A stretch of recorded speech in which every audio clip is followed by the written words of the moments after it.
मंडळी नमस्कार. सर नमस्कार. किनार शेतकरी शेण परिवारमध्ये आपल्या सर्वांचं स्वागत आहे.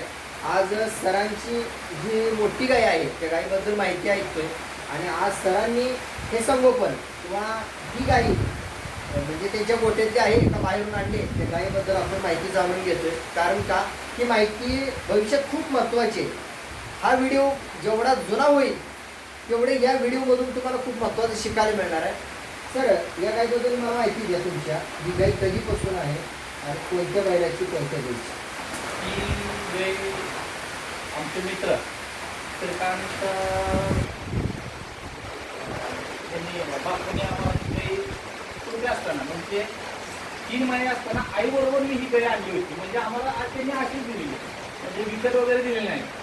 गाय आम्हाला वाटायची गाय असावी म्हणून त्यांनी माझ्याकडे गाय त्यांनी पाठवली आहे. लहान असताना 4 महिन्याचे असताना. बरं. या गायीची आई त्याची गायची आई त्यांच्या घरीच आहे अजून सुद्धा. त्या हिचा वडील जो आहे तो बसल्याच्या बैला तो बसल्याच्या बैलींना आता नाही सध्या तो जुना झाला. म्हणजे कमीत कमी ही गाय 7 वर्षाची आहे. त्याच्यामुळे तो जुना वडील आहे. त्याची आई पण जुनी आहे. त्याच्यामुळे तो वडील आता बघायला मिळणार नाही फक्त आई बघायला मिळेल. आता ही 3 वेता झाली. 4थ्या वेताला आता भरवायची आहे. अजून गाब वगैरे गेली नाही भरवायची आहे. ती फक्त आपण दुधासाठी पाळलेली आहे. ते खास दुधासाठी पाळले. दूध 4 लिटर दूध देते. वासरू पिऊन 2 लिटर दूध मला देते. सर हिच्या वेताचा क्रम सांगा. पहिल्या वेताला खोंड झाला होता. तो खोंड आपण आदतमध्येच एक 1.25 लाखाला खोंड तो विकला. प्रदर्शन मध्ये 2-3 ठिकाणी पहिला नंबर घेऊन म्हणजे आई वडील जसे देखील होते तसे त्यांनी नंबर घेऊन आई वडील जसे नंबर घेत होते तसं ते नंबर घेऊन मी तो विकला. म्हणजे विकला का तर ते बैलाचं ते मला म्हणजे होत नाही. कारण का तर ते गाय भरवणं वगैरे ते आपलं शोभनीय नाही. त्याच्यामुळे ते बैल मी ठेवला नाही. बाकी नंतर दुसरं कालवड झाली. तर दुर्दैवानं माझं दुर्दैव ती वारली कालवड. त्यानंतर एक कोण झाला चांगला कोण झाला.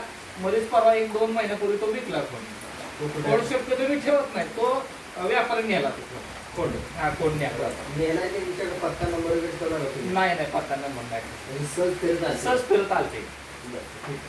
माझी एक म्हणजे विनंती आहे तुम्हाला की तुम्ही जेवढं संगोपन करताय तर याच्या पुढच्या पिढीची सुद्धा माहिती तुमच्याकडे ठेवा. संगोपन करा अगर न करा पण माहिती मात्र ठेवा. किनार शेतकरी शेण परिवाराकडून त्या माहितीचा उपयोग ह्या जगापर्यंत पोच केला जाईल आणि तुमच्यासाठी सुद्धा खूप महत्वाचं आहे. आणि मी सर्वांना सांगतोय सरांनाच नाही तर माहिती प्रत्येक गोष्टीची आपल्याकडे लिखित स्वरूपात कमीत कमी ठेवा आणि